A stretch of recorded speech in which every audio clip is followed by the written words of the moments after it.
más probable que fue un fenómeno natural, o sea, se dio un crecimiento masivo de algas, que es un afloramiento, y eso provocó un gasto de excesivo de oxígeno, y eso hace que los animales que están aquí en gran cantidad se queden sin poder respirar. Pues probablemente eso es lo que podría ser de lo que tenemos ahorita, pero igual se manejaba que podía ser un contaminante.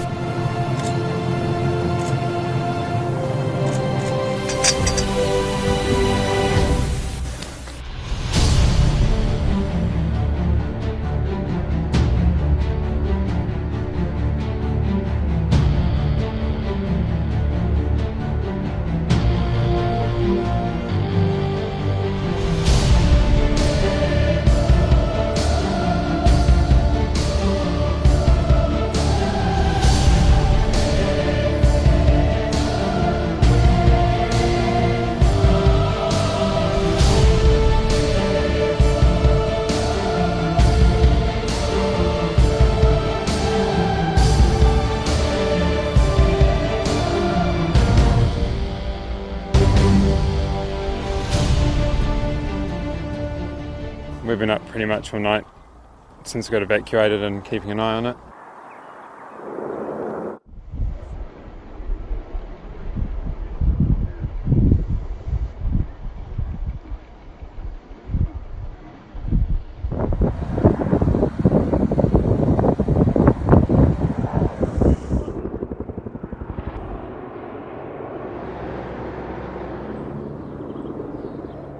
It's not contained.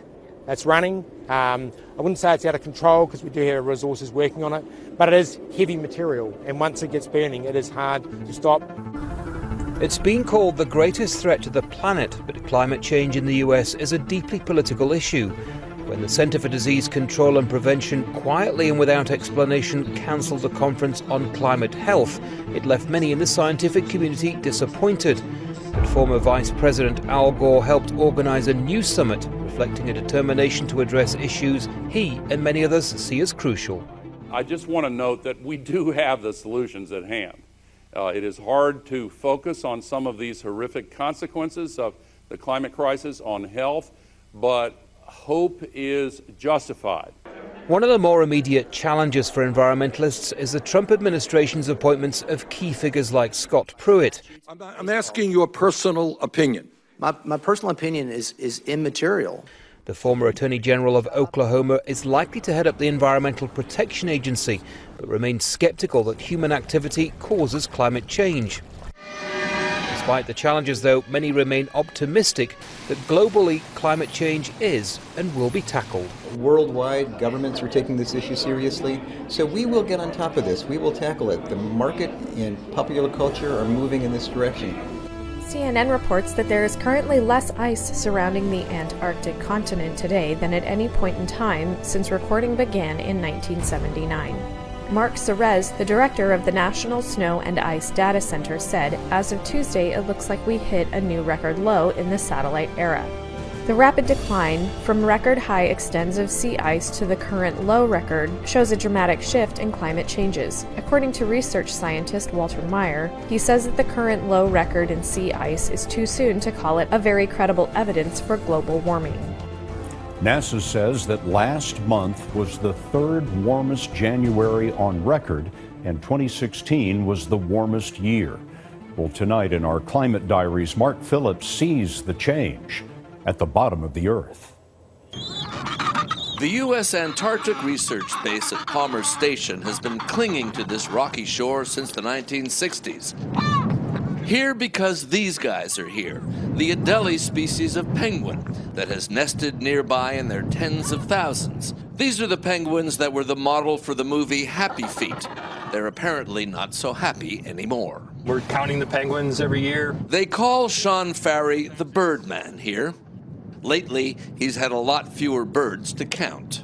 These local islands where we've been censusing for, 43 years now have declined by about 85%. 85%. The numbers on this island at their peak were almost 9,000, and this year it was about 1,200. At first it was thought that as the weather warmed here, the penguins might have moved further south, looking for the sea ice they need to hunt from, but they hadn't. We do work other places down the peninsula looking for them. We've been banned. Correct, not finding them. Not just the sea ice is retreating.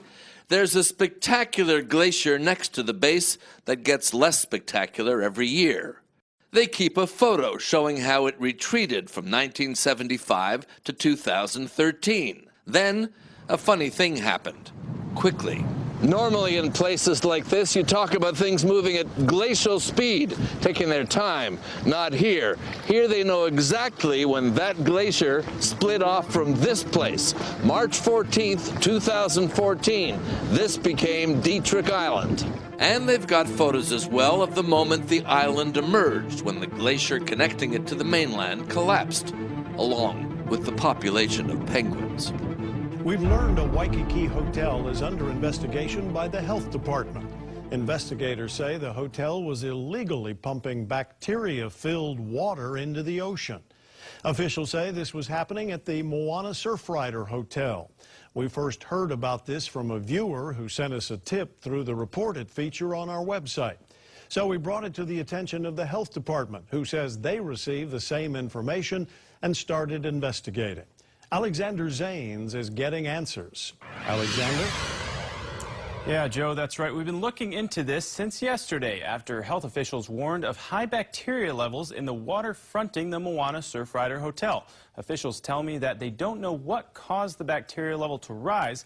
They do say what was taking place at the hotel may have contributed to the problem. These pictures were sent to us by a viewer. It shows a makeshift fence surrounding a manhole at the outdoor bar of the Moana Surfrider Hotel. Two blue hoses extend from that manhole, then under a concrete bench and up onto the sand leading into the water. Department of Health says the blue hoses are connected to a rainwater seepage pit, which would then empty out onto the beach and into the ocean. Meantime, a sign in Dahlonega sparks outrage among residents. The sign indicates a building in the city is a historic Ku Klux Klan meeting hall. Well, Fox 5's Angelique Proctor joins us now live from Dahlonega. And Angelique, what do we know at this point about this? Well, I can tell you that this KKK sign and these flags stirred a whole lot of emotions. Now, the sheriff tells me they were put on top of the building that you see there behind me sometime overnight. And now a whole lot of people in this town want to know who was responsible. Hey! A spontaneous swell of protesters gathered and chanted after this sign with a hooded Klan member and the words "Historic Ku Klux Klan Meeting Hall" was plastered across a downtown building. The Lumpkin County Sheriff's Office says the 6-foot by 2.5-foot banner and a KKK flag plus a Confederate flag were all put on display sometime overnight. Many residents told us the hateful images made them sick to their stomachs. Our country's so divided right now, and there's just so much chaos that maybe everybody's busy shouting back and forth at each other so much that it's allowing these little seeds of hate and really scary, violent hate to take hold. I'm devastated. It was devastating. Just to see something like that here in Lumpkin County. As long as I've been here, back in the days, my daddy and them, nothing ever happened like this. I felt the need to show people that Dahlonega is more than something that doesn't represent us, something that shows this undercurrent of racial hatred. A military mother in Arizona is demanding answers after someone destroyed the American flag that was hanging outside her home. Mary Eklund says she's had 16 family members serve in the military, and the disrespect to the flag has her fighting mad. We need to stick up for what we believe in. He said, look what somebody did to the flag. And I just about went berserk. Pressure is mounting to fire a local teacher after a racist rant. Thanks for joining us tonight. I'm Peter Bush. And I'm Lisa Spooner. Collier County Computer Labs teacher Veronica Fleming ripped immigrants on Facebook this morning, thanking President Trump for deportations. NBC2's Nestor Mato is live from Parkside Elementary tonight, and he spoke to immigrant parents heartbroken by her words. Dozens of students throughout Southwest Florida did not go to school today, participating in the National Day Without Immigrants protest. That's what Fleming was talking about when she said there were less mouths to feed here and then called for more deportation. I feel offended. I feel, I don't know, my feelings are hurt. Juana Perez is an immigrant, a mother of two. She came to this country to give her children a better life, a better education. I couldn't even believe it, because how can a teacher speak like that? She sends her children to Parkside Elementary School in Naples every day. Today, she says a woman who's supposed to teach her children hurt them with her words. Veronica Fleming has been a computer labs instructor here since 2011. This morning, parents read this post on her Facebook. Looks like less mouths to feed today. Have fun while you still can. So glad to hear about massive deportation. Let's make America great again. Thanks, Donald Trump. Like, I pay for my school, for my lunch, my daughter's lunch. I pay for her insurance. I would consider it really to be racist. Gabriela Marquez's two children are in Fleming's technology class. I was mad, really, really mad. The Collier School District says they received more than 30 calls complaining of the post this morning. By lunch, Fleming was reassigned, taken out of the classroom. That statement is not a reflection of the overall view. Parkside Elementary is over 70% Latino, another 20% Haitian, a reflection of the community it serves. Knowing that she has so much hate, I thought she was a good teacher, but I guess she's not.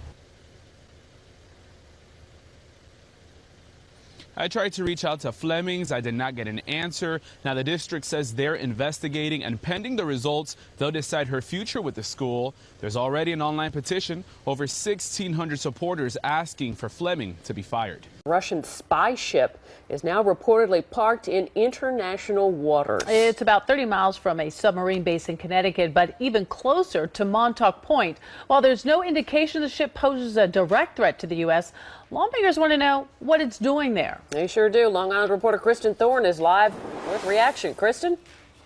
Diana and Sade, we've been here at Jones Beach for quite some time here. We've had a lot of people come up to the truck asking what we're doing here. We say we're here for the Russian spy ship, and a lot of people who've lived around this area for many years, they say, oh yeah, that used to happen all the time.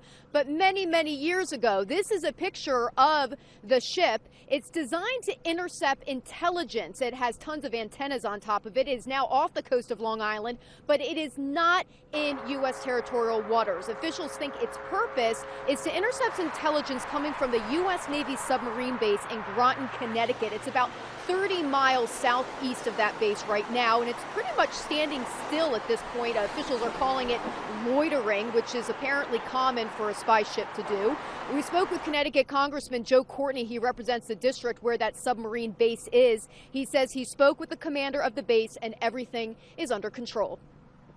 We've also spoken to the Navy through staff, and I had a quick brief this morning, classified brief, in terms of just, again, some of the other activity of a similar nature that's been going on in probably about the last year or so, where, again, the work that's done in Groton is definitely of clearly great interest to the Putin government. The U.S. Coast Guard released this statement saying it is aware of a Russian Federation flagged vessel transiting international waters off the east coast of the United States. The ship has not entered U.S. territorial waters, which extend 12 miles out to sea. This is not the first time this particular spy ship has been off the east coast. Back in 2014, it was off the coast of northern Florida and Georgia for quite some time. There's very little security threat, officials are saying, but really the concern is what type of message is the Russian government trying to send to the U.S. It's the latest in a recent string of massive attacks in Pakistan, this one with scores of children among the dead. Medical workers say a suicide bomber appears to have targeted the women's wing of a Sufi temple in the country's south, killing at least 72 people, including some 30 youths accompanying their mothers, and the death toll is likely to rise. The temple was more crowded than usual at the time of the attack on Thursday, the day of the week holding special significance to worshippers. Rescuers working through the chaos, Islamic State claimed responsibility. It comes less than a week after another bombing killed 13 at a protest in Lahore. That attack was claimed by a faction of the Taliban. After years of improving security in the country, rival Islamist militant groups are now carrying out their threats in a new offensive. The government has vowed vengeance and immediately closed its border with Afghanistan. The militants have presences in both countries. According to the U.S. Justice Department on Thursday, Donald Trump will replace his executive order suspending travel from 7 Muslim-majority countries, quote, sometime soon. Just days after Trump's original action, Seattle District Judge James Robart suspended the order nationwide after the state of Washington challenged its legality. A 3-judge panel in the 9th U.S. Circuit Court of Appeals then upheld Robart's ruling last week. In a news conference on Thursday, Trump said his rollout of the travel ban was, quote, very smooth, but that the administration received a bad decision in court, adding that the new order would be written to conform to legal rulings. Totally disturbing. That is the reaction by a local rabbi tonight to part of President Trump's marathon news conference today. So what has this rabbi so upset tonight, and why does a political expert say none of this is truly a surprise? Well, 9 on your side's Ashley Zilka went digging for answers. Ashley? Well, Tanya and Craig, people are talking about many things that President Trump said in today's news conference, including when he took a question from a Jewish reporter about anti-Semitism. After a nearly 90-minute press conference, Jake Turks, a reporter for Ami Magazine, started to ask his question. What we are concerned about, and what we haven't really heard being addressed, is an uptick in anti-Semitism and how the government is planning to take care of it. Only to be interrupted by President Trump. Okay, sit down. I understand the rest of your question. Turks then chimed in to finish his question and was silenced. Quiet, quiet. See, he lied about he was going to get up and ask a very straight, simple question. And 9 on Your Side spoke with Rabbi Robert Barr about the exchange. I found the whole thing in its totality disturbing. Robert Barr says it's hard to understand why the president didn't answer the question. And it gave the president an opportunity to use his bully pulpit to say without equivocation, without hesitation, clearly and decisively, he is opposed, he stands against anti-Semitism and all forms of racism, full stop. Mac Mariani, chair of the political science department at Xavier, says what we saw Thursday is not surprising. Trump is Trump. He's continued to be this kind of combative, rhetorical brawler. He likes to respond forcefully and often colorfully to what he perceives as attacks. As for Rabbi Barr, he has some advice for the president. Being the president of the United States, it's not about yourself, it's about the people of this nation. Now, in his question to the president, the reporter pointed out 48 recent bomb threats to Jewish centers across the country. One of those threats to Cincinnati's JCC just last month. The U.S. Air Brigade helicopters arriving in Germany, preparing for their deployment further to the east. Transport and combat aircraft are just part of much stronger U.S. military deployment into Europe. Their land troops are already there or on their way to the Eastern European allied countries. This train carries U.S. Army Tank Battalion through Romania to its final destination, a Black Sea port of Constanța, just a hand throw away from Russia. The US and NATO are saying that there is a real Russian threat to the Eastern European countries like Baltic states, Bulgaria, Romania and Poland. That's why US troops are sent to support Eastern European partners. That move is being widely welcomed here in Romania. On Wednesday, the U.S. deployed troops to Bulgaria as part of a planned NATO operation called Atlantic Resolve to show its support of Eastern European allies. Prompted by Russia's annexation of Crimea and allegations that it's supporting a separatist conflict in the Ukraine, NATO is expanding its presence in the region, including at the Bulgarian military base at Novo Selo. These moves were first set into motion by Barack Obama last year. And as Jim Mattis said on his first trip to Europe as U.S. Defense Secretary, NATO is firmly backed by President Trump, despite his criticisms on the campaign trail.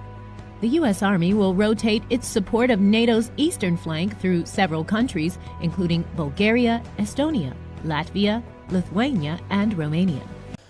Now, the Secretary General of Lebanon's resistance movement, Hezbollah, says group is always prepared for any future Israeli invasion. Sayyid Hassan Nasrallah has reiterated that the group's rockets can hit and destroy Israel's nuclear sites. Mariam Saleh has a report out of Beirut. In a televised speech, Hezbollah Secretary General Sayyid Hassan Nasrallah had a lot to tell the Israelis, calling on them to dismantle the Dimona nuclear reactor. Nasrallah said the nukes pose a threat to Israel itself, because in case of an Israeli attack on Lebanon, Hezbollah will retaliate by hitting the site with its rockets. I call on the Israeli enemy not only to remove the ammonia containers in Haifa, but also to dismantle the Dimona nuclear site. They would be mistaken if they think they have enough information about the resistance. We always have hidden surprises, which is part of our strategy and military creed. The resistance must remain prepared, and the enemy understands this, because this is what's deterring it. Nasrallah made the remarks on a ceremony commemorating top Hezbollah members Sayyid Abbas Musawi, Sheikh Raghib Harb, and Imad Mughniyi. The leader of the resistance accused Arab governments, including Saudi Arabia, of covering up the past aggressions of Israel secretly, saying now they are even ready to support any forthcoming Israeli aggression against Lebanon openly. Thousands of Peruvians march in the capital. They're furious. They call politicians miserable, blue-collar delinquents. This is abuse. We make miserable salaries. How is it possible that officials fill up their pockets? The Brazilian construction giant Odebrecht says it paid Peruvian officials $29 million in bribes to win highway, irrigation and metro projects, among other endeavors between 2005 and 2014.